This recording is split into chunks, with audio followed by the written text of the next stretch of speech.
Hey friends, welcome to Thursday. It's Thursday today. Today we're going to pick up in the middle of chapter 8, reading Nuts to You. When we left off, Jed was telling the story of how he escaped from the hawks to some of the new squirrels he met, and they want to know how he did it. Teach us the trick, said Poof, escaping from hawks trick. It wasn't a trick exactly, Jed told them. I was remembering everything I knew about hawks. I was trying to stay calm and focused. And, he said honestly, it was a lot of luck. The trick, they called out. Teach us the trick. They began to chant. The trick, thump, the trick, thump. Teach us all the trick. The thumps were clapping and foot stomping. It wasn't much of a sound, just a beat. Then some of the squirrels began to feel that the point wasn't so much the trick, but that Jed wasn't sharing. And a second chant went up, mingling with the fifth. Share, thump, share, thump. Show us all how you did that slippy thing that helped you escape. Their hearts were in the right place, but they weren't very good at rhythm or rhyming. Even so, they kept at it, and Jed could see that there was no getting out of it. He jumped to the ground and everyone followed. He told them to form a circle around him.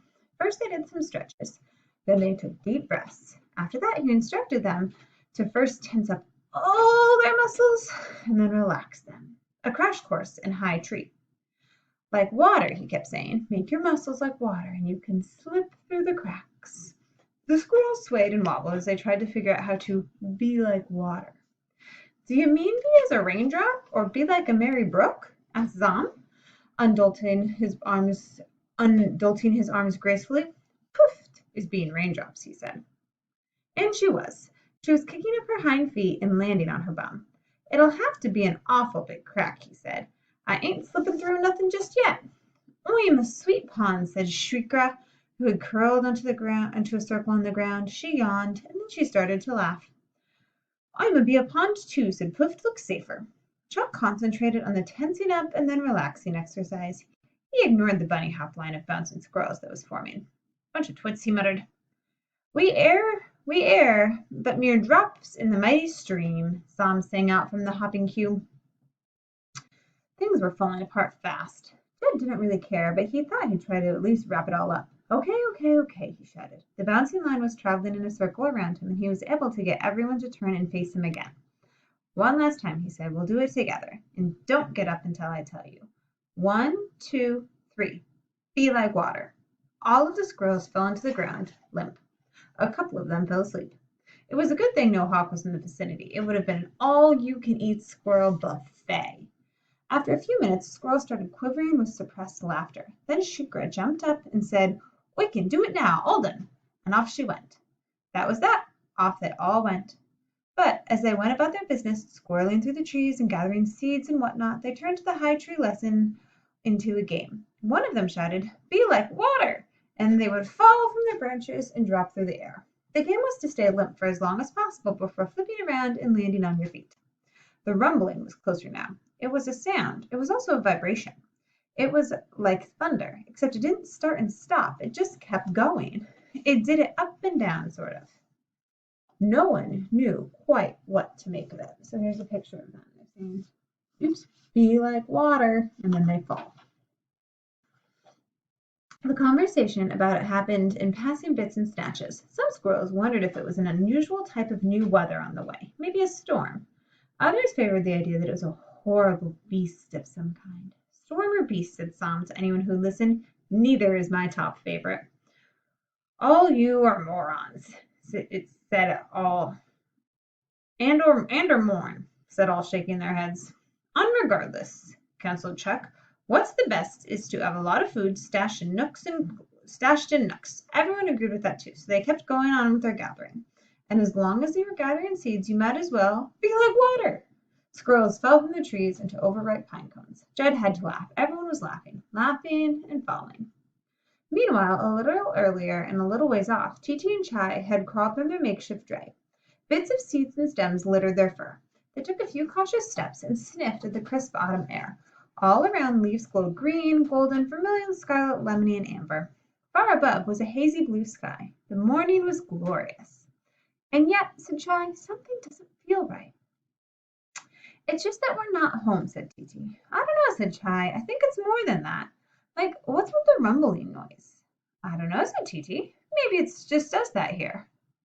I don't like it, said Chai. He was cranky. He had expected Titi to wake up and realize it was time to go home. Instead, she was refreshed and ready to go on.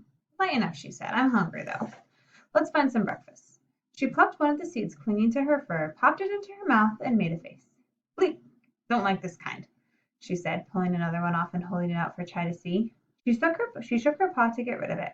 It had little barbs that helped it stick to things like fur. They headed down into the underbrush to search for food. What they wanted was nuts, specifically acorns. But it seemed that this wasn't an okay part of the forest, so they foraged for seeds, and they found some dried up berries. Maybe you have the experience of waking up in a place where breakfast is different from what you're used to. Let's say your traditional breakfast food is leftover pizza, and you wake up to eat a hard-boiled egg, or seaweed, or oatmeal, or termites, or vice versa. It can throw you off. So Chai and Titi found some food, but there was a part inside each of them. It was the mouth, the taste buds. Stomach-wise, they were fine. They was still waiting for the acorns to arrive, and the rumbling noise. It was bothering them, no matter what Titi said. Nevertheless, they began their search. Yesterday they had at least had something to aim for, and now it was hard to know where to begin. They climbed the closest tree and made their way along the first bough, scanning it to the right and then to the left. The branches were strangely empty.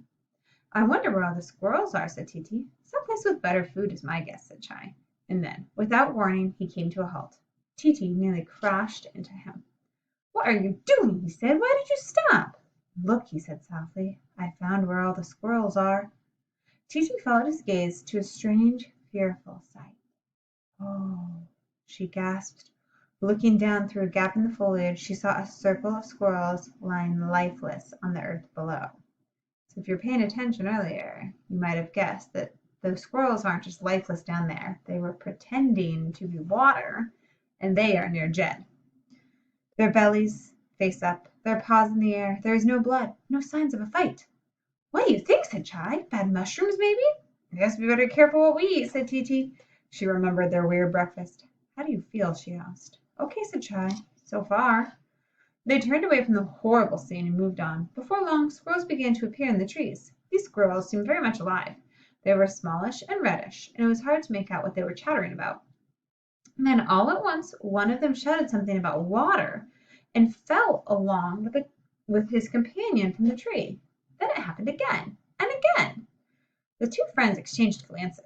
I think we better be careful what we eat, said Titi. At least it should be easy to spot Jed, she thought to herself. Since he's not gray, there are so many red ones. And as if her thought had made it happen, a gray squirrel darted across a branch a few yards ahead of her. Jed! She cried out. The squirrel froze. He knew that voice, but he was sure his homesick imagination was just playing tricks on him again. He told himself he would not even look. He took a step forward and whisked his tail. A nervous gesture. That did it. Titi knew that tail whisk like she knew her own paw. Jed! She called out. It's me, Titi! Jed couldn't help himself. He turned and he looked and saw not only Titi but Chai. 3 hearts jumped for joy. 3 pairs of shiny black eyes looked from one to another in happy disbelief. They started toward one another. But at that instant, the rumbling, which had been growing ever louder and closer, exploded into an ear-splitting racket of grinding and whining and cracking. And before they could step into the branch that crossed between them, it shuddered, then dropped right out of sight. You can see all the branches are falling to the ground. I'm wondering if this has something to do with that noise they heard. Fell to the earth with a crack and a thud. Another, higher branch fell, then another. By the time the 3rd branch fell, they were gone, turning and running like every nearby creature, running, flying, creeping, whatever they had to do to get out of the way from whatever it was. No one stopped to see if it was a storm or a beast. There was only scattering as chunks of tree fell through the air, scattering to see where your ears were not blasted, to see where the forest still held together. They scattered with no thought of anything but any other creatures, friends, or foe. No thought but escape. Behind them the tremendous racket went on. It was as loud as a thunderclap, but a thunderclap is brief. It's there and gone. The loudness moved in and stayed, and it was taking the forest apart piece by piece. The friendly tangles of the grove were slashed into the air, leaving a great raw emptiness. Amid screaming flashes of silver, homes and highways crashed to the ground, where they piled up in heaps and wreckages. There was nothing to do but run, escape, scatter. Chapter 9. What it was. There were a few creatures who did not scatter. Insects, burrowers. An ancient mink, so old that he was beginning to think he might be immortal, looked out from his hole, shook his head, and went back inside. The blue jays hopped or flew just beyond the tumult and screamed back at it. And a brave few and curious souls ran only a little way before turning around to try and figure out what it was they were running from. Titi appeared from behind the trunk of an ironwood tree. She saw humans, but she had seen them before, not up in the trees though. She crawled around the trunk onto a limb and stood watching, paws over her ears, trying to make sense of it. At first she could only catch glimpses of the humans, but as limbs dropped away she saw that the grinding awful racket was coming from something each of them held in their hands. Was it alive? Titi couldn't look at its face, but it was chewing through branches. Chewing, but not eating. It was like a bizarre type of beaver. The vibrations jittered through her foot pads. Her front paws were falling asleep from holding them up over her ears, but she couldn't put them down. The noise was too unbearable.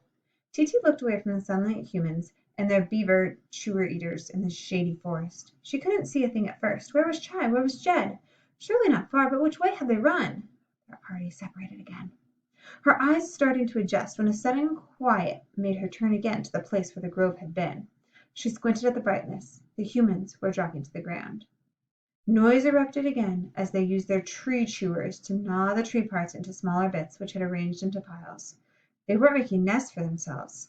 There were spaces in them that a squirrel could crawl into, but a human would never be able to fit. What's that about? Titi murmured. She alternated between watching with a morbid fascination and scanning for Jed and Chai. What were they? She felt sure that they would find her, but she wished they would do it soon. A deafening din abruptly ended. The sound of the wood falling could be heard in the voices of the humans. After a time, when it seemed that the relative quiet might last, those creatures who had scattered less distantly began to make their way back. Cautiously, they crept into the chewed-off edge of the livable world. And we will find out what happened tomorrow.